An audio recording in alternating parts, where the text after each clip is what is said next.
Почитуван председател на владата, господин Заев, почитувани представници на медиумите, почитувани граѓани. За мене беше чест и задоволство за да предводам делегацијата на владата на Северна Македонија, што се однесува до втората трговска ревизија, значи ревизијата заклучно со 2018 година, а првата била во 2012 година. Уште еднаш се потврди дека Северна Македонија и политиките кои се креирани и имплементирани од страна на владата да ги дават своите резултати и економијата се движи во вистинскиот правец. Значи, извештајот од Светската трговска организација веќе објавен во нивната веб страна, но истовремено треба да се има во предвид дека ние меѓувремено сме работиле и на другите забелешки на некаков начин што били тука предвидени, а тоа беше борба против сивата економија. Ја воведевме, значи, новата мерка Мој ДДВ,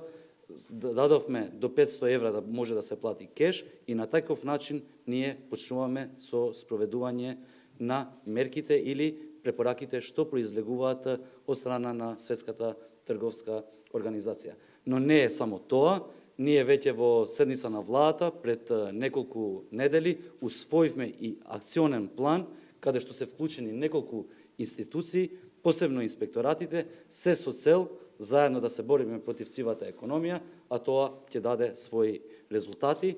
што се однесува до економскиот раст, но истовремено и со полнење на буџетот и подобар стандард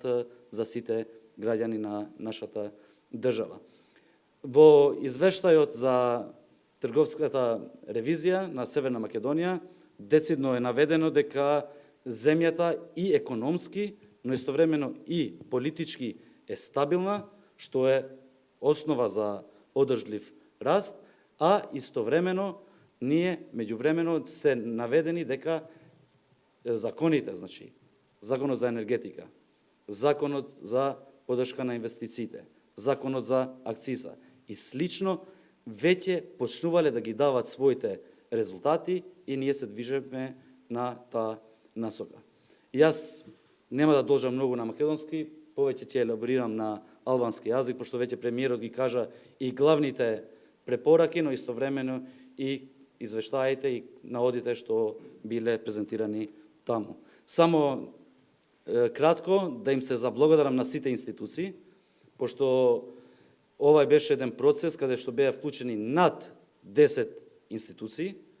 значи почнувајќи од Министерство за економија, кабинетот на премиерот, на вице-премиерот, Биро за јавни набавки, финанси и слично, кои направија одлична работа, одлично ја презентира сите мерки што ги презел владата, посебно од 2017 до ден денес, и тоа даваше резултат со позитивниот извештај од страна на Светската трговска организација.